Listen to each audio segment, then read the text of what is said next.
Sure. Maybe all. Are we back? Yeah. Okay. Hello.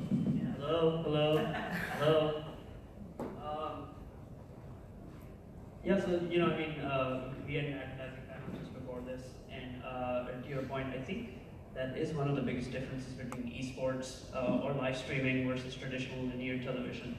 I am of the opinion that advertising is not going to be the primary revenue source here. It may not even matter much in the sort of large scheme of things. Here's a question: $3 billion are being spent today on live streaming through microtransactions globally. How much is being spent in sponsorships today for esports teams? In any way, shape, or form. I don't know the number, but it's really not close. And that 3 billion is doubling every 2 years. We don't really talk about this, but I think it is the primary revenue driver. So when we talk about interactive live streams, Twitch, for example, rolled out this amazing extension program a couple of weeks ago, and that's just going to accelerate what happens there. So interactivity is not just going to be chat, but it's going to be what can viewers do to affect what happens on the stream. So not just simple things like polls or giveaways or live results, but hey, can I actually collect stuff? Can I click on stuff? Can I control what monsters or what challenges or obstacles this player is about to face? So all of that is coming. So why hasn't the big time branding sponsorship money come in a way to really change the game at this point? Because we've been talking about educating brands and sponsors in this space and helping them to bring some of their budget over. It's happening, but it's just not happening at the scale of even still traditional linear TV. What is holding it back? I'll say it. And now I'm going through a lot of these conversations for the first time with a lot of different brands that we've maybe worked with in the past from the NBA, and a lot of it is just fear. I mean, they're just their hesitancy in going all in, and it's for a variety of different reasons. I mean, I will say that's where I do think we have some kind of inherent advantages. One is we have these long lived partnership relationships we already have. Quite honestly, in terms of partner integration, if you watched an NBA 2K game, it would almost feel stranger if you didn't see courtside signage, and then actually then to see it.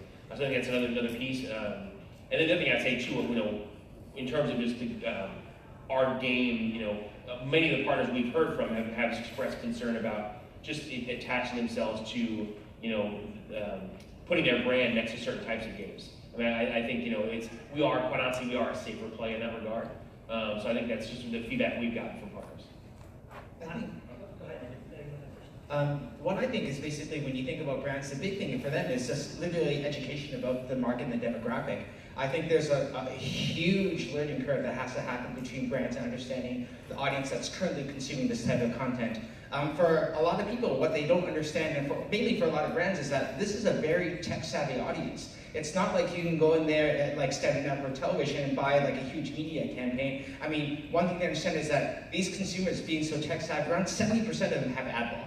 So the traditional model of just being able to do huge ad buys doesn't work, which is basically now leading to the conversation of native brand integration. And I think for a lot of those brands, what they're trying to understand is that if we're going to do something natively, it's got to be authentic. And that is what people on this panel are all sharing the same conversation, saying is you have to be native. This audience is very, very critical for first impressions. If you're going to invest in the space, you have to do it in a way that those people understand, and you're subject to their environment, not yours.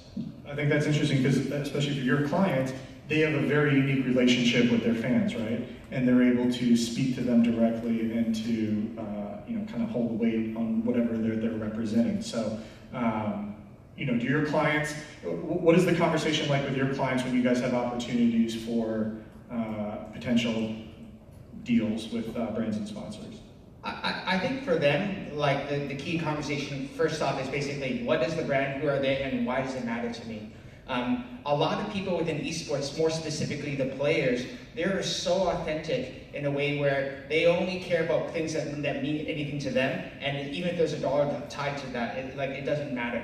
So, I mean, the standard model of endorsements where every player would just take any dollar that crosses the table, it isn't necessarily the case. I think that in esports, the one really, really unique thing, as opposed to all traditional sports, is the engagement model. The way that players interact with their fan base, the way that teams interact with their fan base, it's a completely different thing. Whereas, if you take a standard sport, something in baseball or something in football, you follow that player on Twitter, but you can never talk to him. He's never going to say anything to you. But if you're in esports and you have a favorite LCS player and that player is streaming on the weekend, you can talk to him, you can donate $10 to Streamlabs and basically have him say, hey, hi. And I think that's a really different way to interact with your favorite people. So for them, the authenticity is so key to who they are and what they do. Yeah, I'll add to what Dave was saying.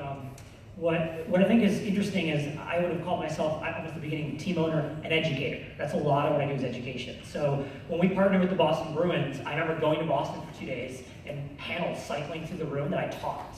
It was like I used to be a high school teacher, obviously, so I was like, oh, here come the sales folks, here come the marketing folks, etc. And I was just teaching esports.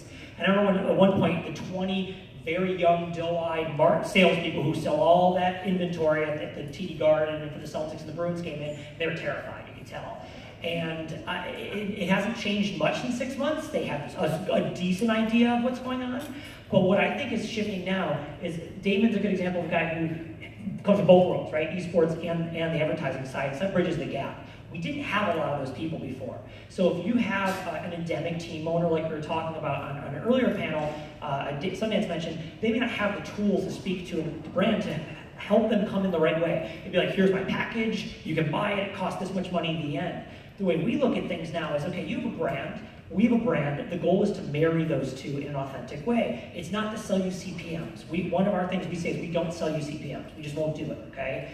Number one, we're going to select something that our users are going to believe us when we say it's something we believe in the product.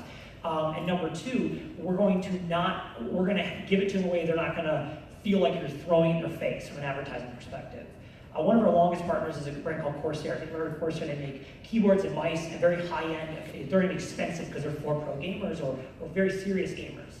And Corsair, if you look at their keyboards, for example, they're the best in the business, but there's a lot of keyboards out there. So if you went to look for a keyboard, you wouldn't know what to buy. So many people just go, my favorite player uses that, I trust them. That level of trust is a key word. They just buy it without looking at it, without anything, because their favorite player uses it. I'm not even a player, I suck at video games. People will tweet at me and ask me what mouse I use. And they will go buy it because I said I use the Corsair mouse. I don't actually even play games professionally. That's the level of trust that's there. So when you look at our most recent partnership with Mountain Dew, so Mountain Dew is a brand that came in, they're an early adopter a lot of times of things, like we look at skateboarding, right, back in the 90s.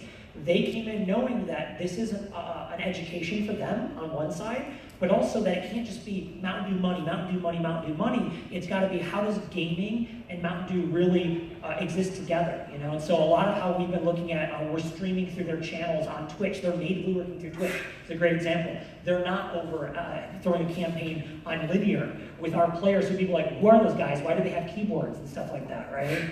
And I think that integration it's not two separate brands and us selling them space. We're operating together is really what's happening. I was just going to add something, I think we're going to get cut off, about sponsorships. I think there's enough experience that brands have had now in the space that there are some truisms emerging. And one of them is not only you have to do it right, you have to be authentic, that word that we overuse, but the other, you can't just dip your toe in the water. You've got to go all in. Think of the Brisk campaign, think of Xfinity, what they're doing with Evil Geniuses and ESL. Arby's, Mercedes. There are going to be women brands in this space. We're hearing a lot about Dove and Calvin Klein. So these are brands who are now taking the learnings that everybody else has built in the marketplace, and will apply them, and they'll apply them in the right way. So that's a great sort of evolution for where we are in the space. And there's a huge first mover advantage right now. You'd be the first in the category. Audi will tell you this. They got a ton of press just by being the first luxury car brand sponsored team. that's a lot of free press available right now. Thanks, guys. That was a fascinating panel. Please give it up. So with that, I'd like to invite our panelists to hang around here. We'll cut the mics, but we're officially on break now till 4:30. So if our panelists do have time to answer questions, there's coffee out, and we'll head back to the seats at 4:30.